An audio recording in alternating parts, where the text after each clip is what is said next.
All right, welcome everybody to week 10, session 17.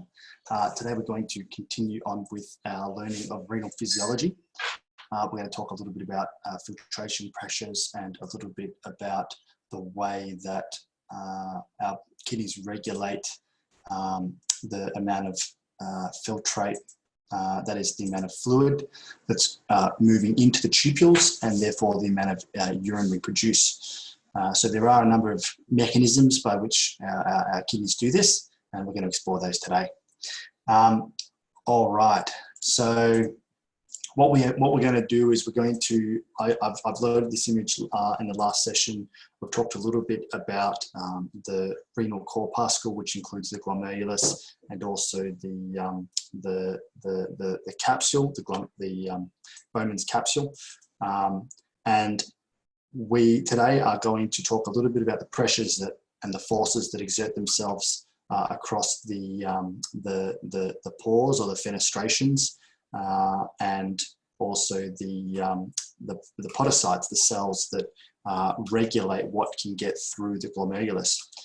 There are a number of forces, and these forces are kind of they're like physics forces. They're acting across the glomerulus, and they're when we mathematically calculate where there is a greater force, what we'll see is that there's a force that pushes various solutes and water from the glomerulus into Bowman's capsule or space. So there's a few things we need to understand here. Obviously, we need to understand some of the terms around the glomerulus. We need to understand that what we're looking at here, I might just try and zoom this in. So this here is the afferent arteriole. This is the efferent arteriole. This is where our blood is moving. Our blood moves into the glomerulus and then is able to, whatever blood doesn't get filtered into the nephron will continue down through the efferent arteriole. Now, I guess the first part of this, because the first part of this to learn that's important is what is filtration. This process is filtration, but what is filtration? Filtration is when we get a pressure through a selectively permeable membrane. All right, so we've got a pressure through a selectively permeable membrane, which when you've got a pressure gradient, I should say, fluid or solutes moves from high pressure to low pressure. And so filtration is just the process of setting up a pressure gradient and then some things being able to move through a selectively permeable membrane from one side to the other down its pressure gradient. We see this if you held up a tea bag and you put some water in a tea bag. If the tea bag had a little bit of tea in it, for example, water would be able to get through the tea bag, but whatever was in the tea bag, like the leaves, for example, the large leaves might not get through. Some of the smaller dissolved solutes might get through the tea bag. If you just were to fill it up with some water and hold it into the air, you would see it dripping through the bottom. The reason it drips through is because there's a pressure difference. We've got water in the tea bag, we've got a little bit of moisture in the air, but not much. And so water will move from high pressure in the tea bag to low pressure outside the tea bag.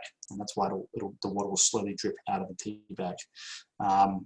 We also get an effect where gravity exerts the most force on the bottom of the tea bag. So the majority of filtration will occur at the bottom, but you'll also get some water seeping out the sides of the tea bag too.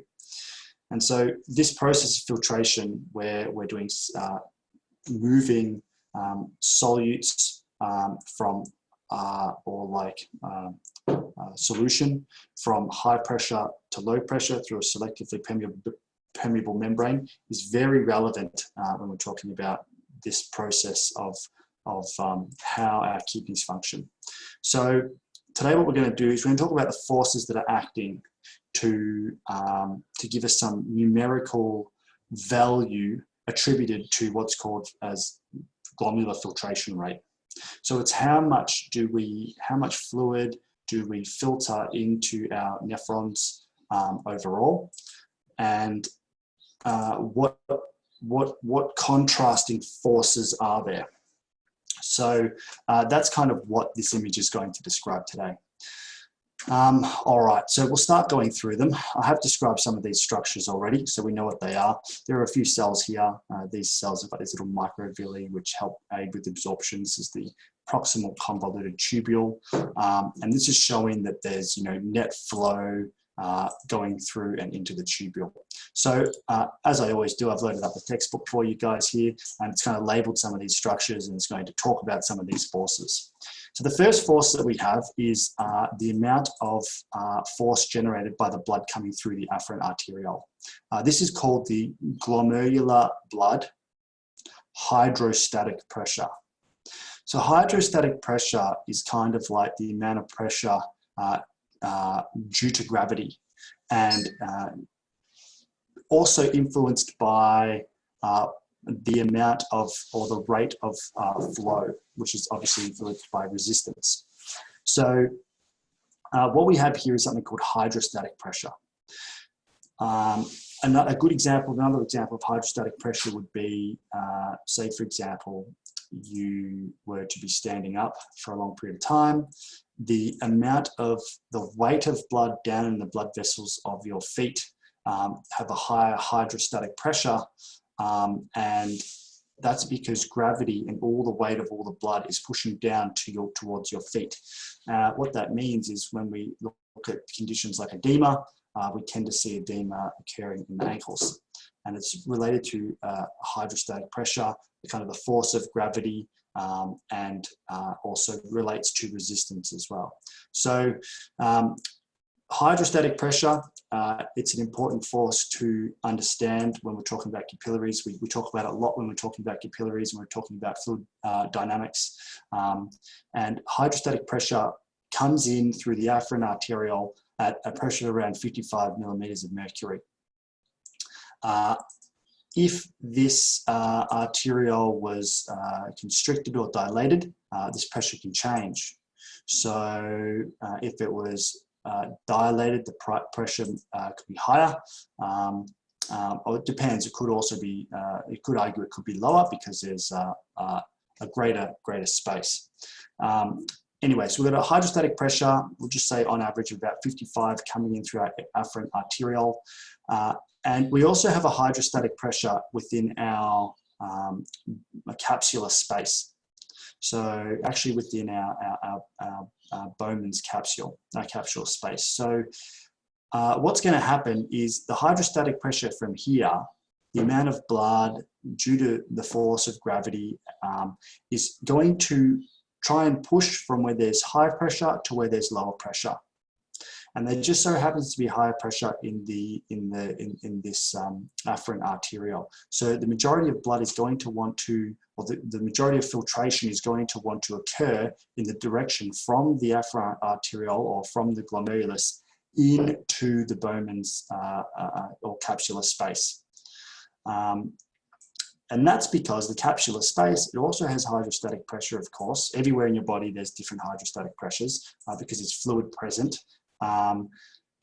But we can actually calculate what that hydrostatic pressure is there as well. And the hydrostatic pressure there is 15 millimeters of mercury.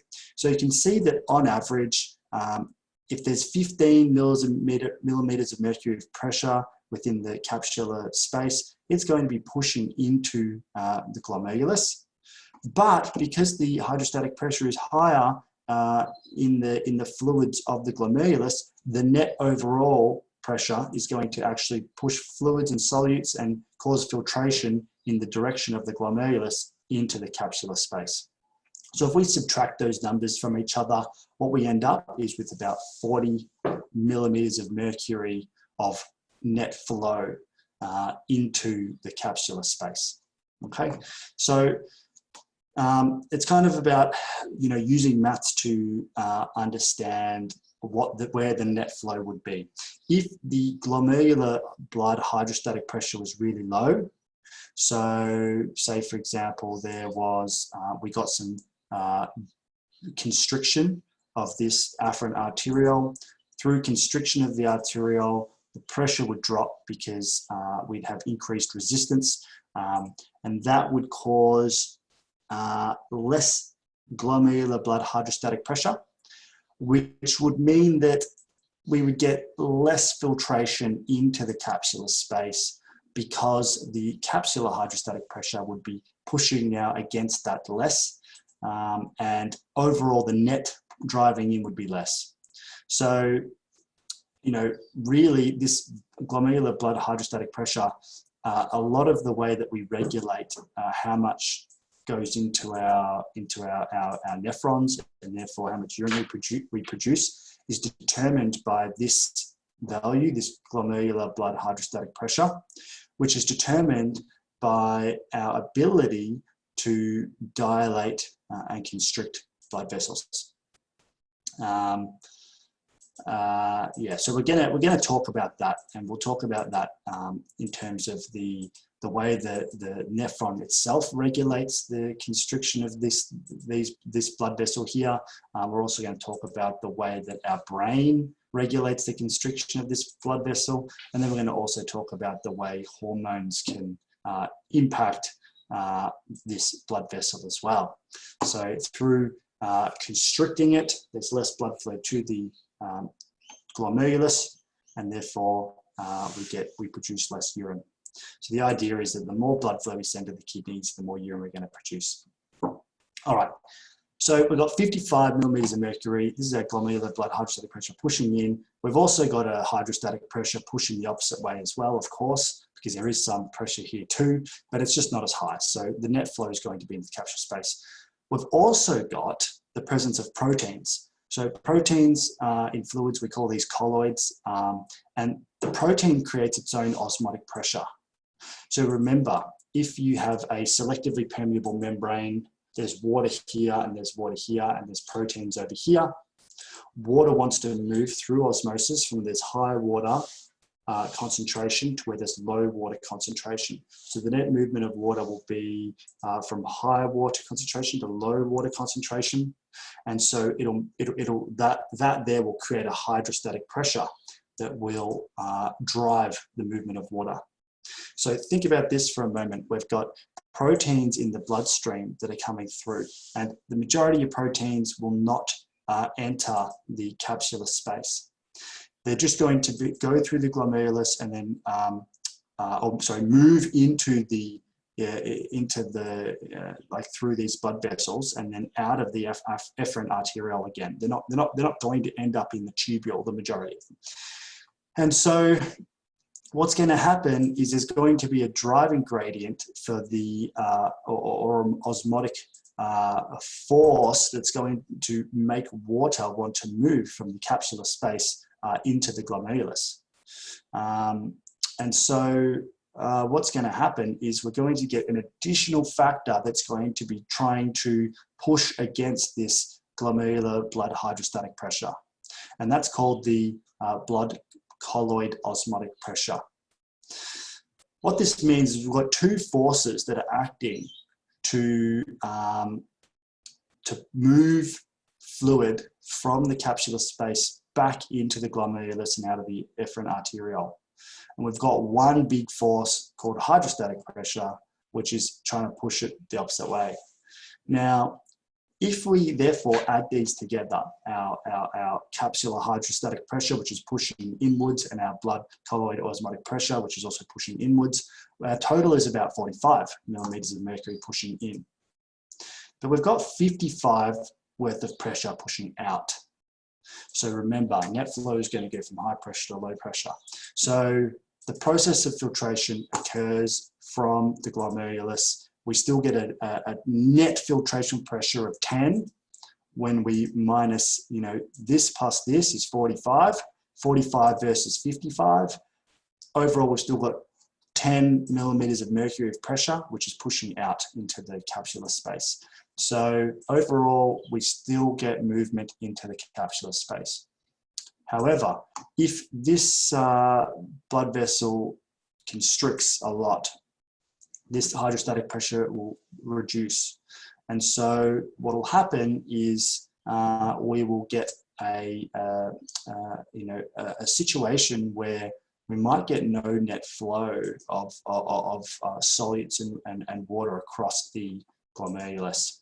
And so, it is possible to greatly diminish the net glomerular filtration rate through the manipulation of the size of this blood vessel, or both blood vessels even. Okay, so in your books today, all you guys had to do was kind of label these forces and label some of the structures. The name, this is the mathematical equation that describes what I've just mentioned. We've got 55, which is our glomerular hydrostatic pressure. We minus 15, which is due to the capsular hydrostatic pressure. We minus another 30 off that, which is the blood colloidal osmotic pressure. And the net filtration pressure, which is shown in green, is 10. So it's going to move into the capsular space. All right, so that's a little bit about some of the structures. It's also a little bit about the forces that are acting across the glomerulus, and it helps to describe why we get movement into the nephron in one direction. It also helps for us to understand how we are able to manipulate how much urine we produce, depending on whether we need to excrete more water or ions or other waste products. Okay, so there you go. That kind of summarizes that image for you. Now, the next part for today is a little bit about how we are able to influence our glomerular filtration rate. So our net filtration pressure, that is the amount of pressure drawing inwards, will also, somewhat be related to how much urine we produce, and we call that the glomerular filtration rate. So we filter about 180 litres of blood per day, which is a lot. So there's a lot of blood entering the our glomeruli. Remember, we have about 1 million per kidney, and then it goes through the efferent arteria, whatever's left over, and it gets recycled and goes through all the glomeruli again, and it'll keep doing this loop over and over and over once it's gone through all your body tissues. So we're going to get this process occurring a lot throughout the course of the day, and it means that 180 litres will get filtered. So there's actually I want to show you a summary of this. So water, 180 litres of water within your bloodstream. Obviously you don't have 180 litres, it's just the same X amount of litres going through those structures over and over and over. A lot of it enters the glomerular capsule, and then the majority of it just gets reabsorbed in that proximal convoluted tubule. So whatever's not reabsorbed though, we get rid of. So, we've got almost 99% reabsorption here, and then we've got 1 to 2 litres which will be excreted or secreted to become urine. So this is called the kind of the glomerular filtration rate. It's how much we filter over time. It's at 90 to 135 or 25 mils per minute. And it is very much influenced by the vasodilation of the afferent and efferent arterioles. All right, so what we're going to do is try and understand what factors regulate the amount of blood coming through, and therefore our glomerular filtration rates. And I've already told you it relates to these blood vessels. So I want to show you another image up here that I think will better help us understand this. So there's a number of holistic ways that we can influence how much blood we filter. These include, so they come under a number of different headings. We've got neural mechanisms. So the autonomic nervous system will regulate the amount of blood flow. So remember, we've got our sympathetic and our parasympathetic. Our parasympathetic is rest, digest, and urinate, and our sympathetic is fight or flight. When you're fight or flighting, you're redirecting your blood flow to your muscles. You're not sending it down to your nephrons. So when you're redistributing blood to your muscles, you're not sending it to your kidneys and your nephrons, And so what that means is we're going to get a vasoconstriction of those blood vessels so that there's less blood flow to the kidneys and more to our muscles. So our sympathetic nervous system is one example of a neural mechanism that can regulate the glomerular filtration rate of our kidneys and therefore how much urine we produce. Another one is through hormones. So we've talked a little bit about hormones. Angiotensin II is a very powerful vasoconstrictor.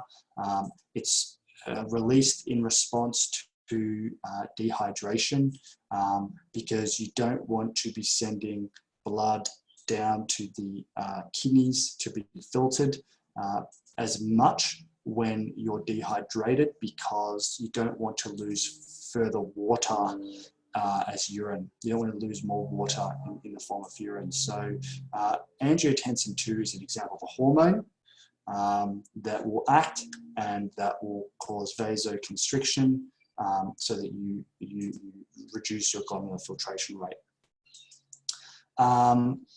So that's neural. That's an example of hormonal. There's another hormone as well. We'll talk about that one in a moment.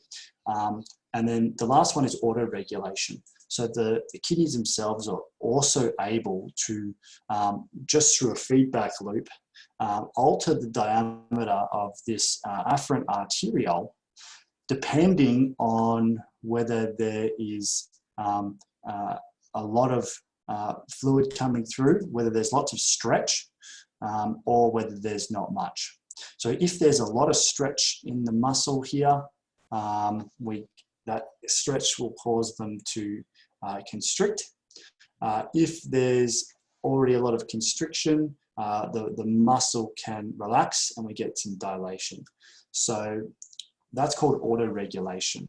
It means the kidneys will regulate how much fluid is going into them on their own, not necessarily with the or independent of the sympathetic nervous system, and also independent of the hormones that we talked about. We just mentioned one, but we'll talk about another in a moment. So the reason I've loaded this image here is because there's another structure which is part of the ascending limb of the nephron loop. So remember the loop of Henle? The ascending limb, we tend to simplify the way we draw the nephron, but it is quite complex. What happens is the ascending limb actually kind of has a bunch of cells in it that are tightly packed together. And this is called the macula densa. And the macula densa is able to release or releases a type of chemical called nitric oxide. And nitric oxide causes vasodilation.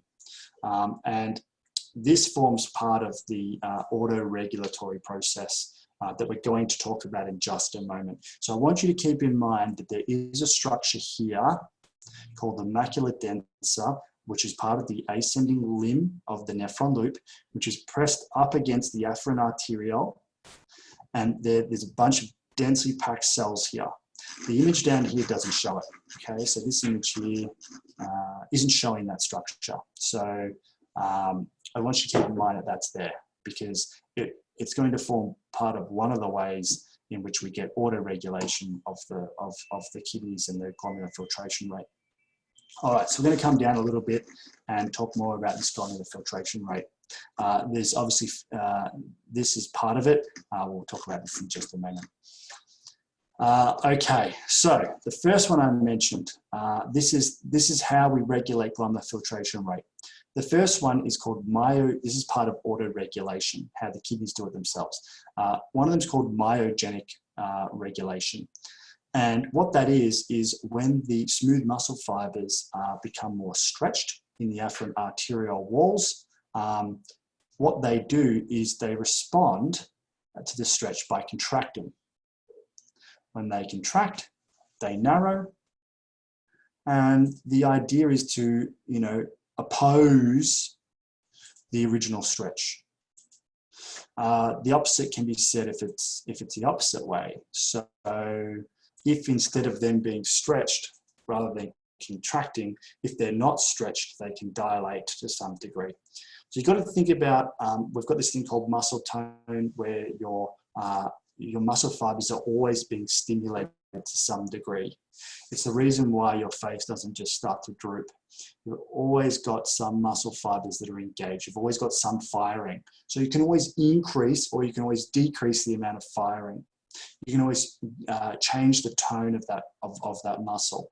So this can act both ways. If there's increased stretch, you cause vasoconstriction, and that helps to decrease the glomerular filtration rate, because if it's stretched, there's a lot of glomerular filtration. Or if they're very not stretched, if they're quite, I guess you could say like loose, then we don't have much glomerular filtration, and so we're able to relax the muscle and cause vasodilation, and reduce the tone, cause vasodilation, and then re-increase that glomerular filtration. So that's done by the kidneys themselves. It's called autoregulation. They regulate it themselves. And in particular, it's the myogenic mechanism. The muscle within the afferent arteriole is able to do that. Okay. All right, there's another mechanism which is also related to autoregulation. It's the tubuloglomerular feedback. Tubuloglomerular feedback. And this is the thing I was mentioning about the nitric oxide. I started to explain it, but then I was like, we'll talk about it in a moment. So the tubuloglomerular feedback is when we've got a whole bunch of sodium chloride moving up this particular structure here, up the ascending limb of the nephron loop. Depending on how much sodium and chloride is moving through this loop, these cells here will change how much nitric oxide they're going to release. And as I said, nitric oxide is a vasodilator. So, I'll come back down here so I can show it to you. So, if we've got lots of sodium chloride to that macula densa, which are those cells, and this is presumably due to high pressure because there's high glomerular filtration rate, so there's more sodium and chloride entering into the tubule. So we have high amounts of sodium and chloride. The macula densa can sense this, and then what they do is normally they'll be releasing this nitric oxide, and nitric oxide will help to cause vasodilation. But if vasodilation, if we're already getting a lot of sodium chloride delivery, vasodilation would further increase the amount of sodium chloride that the macula densa cells would be exposed to. So instead, what these cells do is they decrease their release of the nitric oxide, thereby causing more constriction of the afferent arterioles. And then that means that we're able to counter the fact that there was lots of sodium and chloride. Now, the amount of filtrate going into the tubule is going to be less, so there's going to be less sodium and chloride coming into contact with the macula densa because of this a decreased release of nitric oxide. So it's an important, another form of autoregulation. The kidneys kind of regulating their own glomerular filtration rate. Yeah, so, and again, that could work both ways. So, all right, that's the tubuloglomerular feedback. Now, they're both autoregulation. We mentioned before that the kidneys are also under sympathetic control, and what this means is the sympathetic nerves can cause, remember, it's the sympathetic nervous system that influences the blood vessels, their vasoconstriction and dilation. So because your kidneys have these afferent arterioles, which are these blood vessels going into them, the sympathetic nervous system is able to manipulate the glomerular filtration rate through the changing of the diameter of these blood vessels. So The sympathetic nervous system can cause constriction of afferent arterioles through the activation of these types of alpha-1 receptors, and also through the release of a hormone called renin. Now, you know the renin-angiotensin-aldosterone system. You know this is all about conserving water. If you want to conserve water, you decrease glomerular filtration rate. You don't want to be sending as much blood and solutes to your kidneys. You don't want that happening, because if you do send more, you'll get more filtration. So the neural regulation, uses a hormone. And the hormone, we call it, is norepinephrine or noradrenaline, if you're using the English language instead of American. Okay, I should say British rather than American. All right, so that's another form. We've got our autoregulation, which we have included the manipulation of the muscle depending on stretch. There's a manipulation of the smooth muscle in the blood vessels depending on stretch. The tubulo-glomerular feedback, which relates to the release of nitric oxide, depending on the amount of sodium chloride that's coming into contact with the macular denser cells. We've got neural regulation, which is the sympathetic nervous system, which can impact the blood vessels and how constricted they are. If you stop sending those messages down to the muscle, the smooth muscle of the blood vessels, we just inherently get dilation. And then the last type that we mentioned once but didn't describe at all, we said hormone regulation. One of the key hormones is angiotensin II. Angiotensin II is a hormone that's released as part of the RAS system, renin-angiotensin-aldosterone system. And the angiotensin II is a powerful vasoconstrictor. If you cause vasoconstriction, you send less blood to your kidneys, your glomerular filtration rate decreases.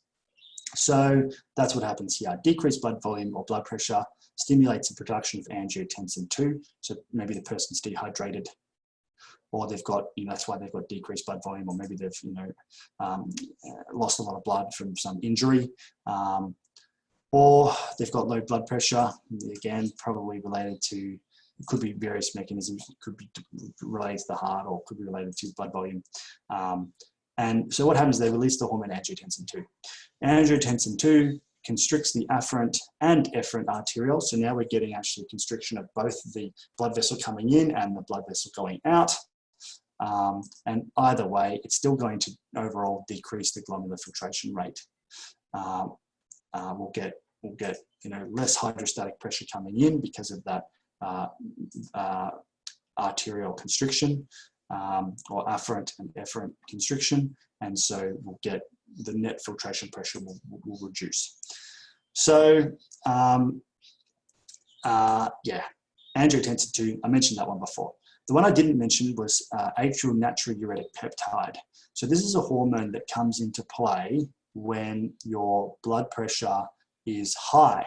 So angiotensin typically is released when your blood pressure is low. It's a way to maintain your blood pressure at a certain amount, so that you don't pass out or have other effects from low blood pressure.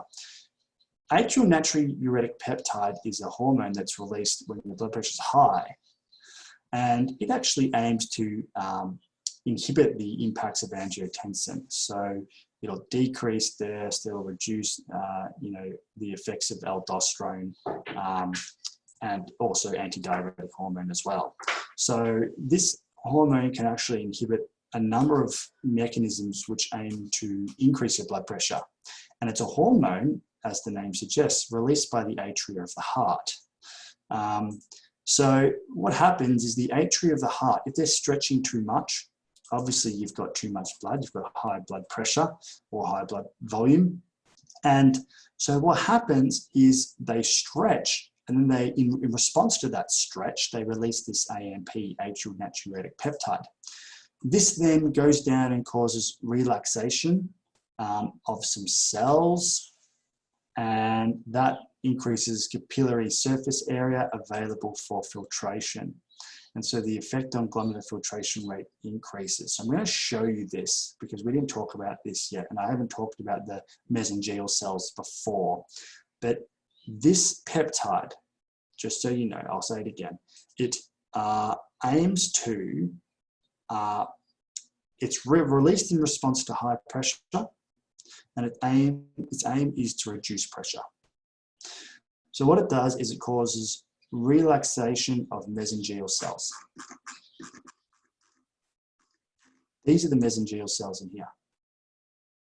These cells, by relaxing, what that does is it increases the amount of blood able to move through the afferent and efferent arterioles.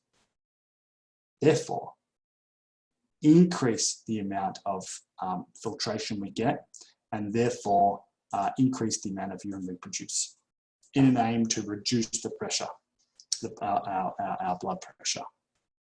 So these are those mesangial cells there. And you've got to think about them when they, so come back down here, when they relax, very similar to, think about them kind of like smooth muscle around the blood vessels. When it relaxes, we get dilation. And what that does is it increases the surface area available for filtration. So the surface area, within the structures around here means that we are able to filter more through overall.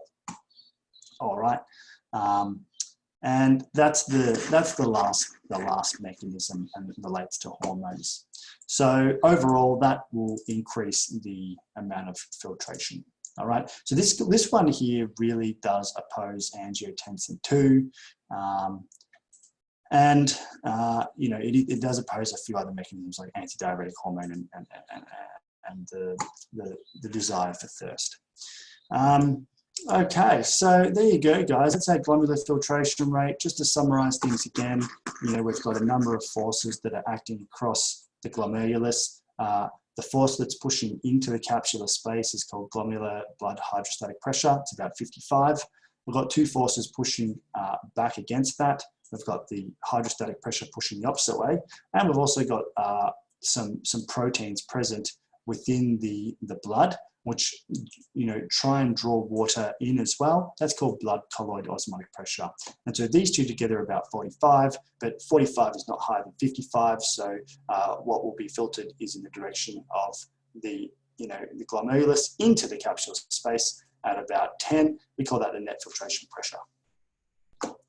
The other thing we mentioned was there's another ways that we can regulate the flow of blood and the amount of urine we produce. There's autoregulation.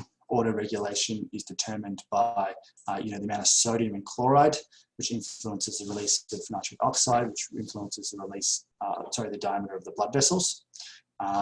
We've also got the amount of stretch in the afferent arteriole. If there's more stretch, we cause vasoconstriction, which reduces the stretch, or conversely the other way around. If there's not much stretch, we cause the blood vessel to get larger by causing relaxation of that smooth muscle. So that's autoregulation. We also said that there's sympathetic fibers. Here's a sympathetic fiber here. Sympathetic fiber will release noradrenaline. Noradrenaline will cause constriction and therefore decrease blood flow. Presumably because you're probably going to be sending it to your muscles or somewhere else related to the activation of the sympathetic nervous system. Then the last type, so that was autoregulation, that was sympathetic nervous regulation, and the last type was the hormonal. So angiotensin II is a powerful vasoconstrictor, means less blood gets filtered, which means that we retain water. But if you've got high blood pressure, what happens is the atria of the heart release atrial natriuretic peptide, which will come down here and act on these mesangial cells to increase the glomerular filtration rate because of the amount that is able to be filtered through the slits. So there you go, guys. That's a bit of an overview And hopefully that helps to clear up any misunderstandings that you may have had about glomerular filtration rate.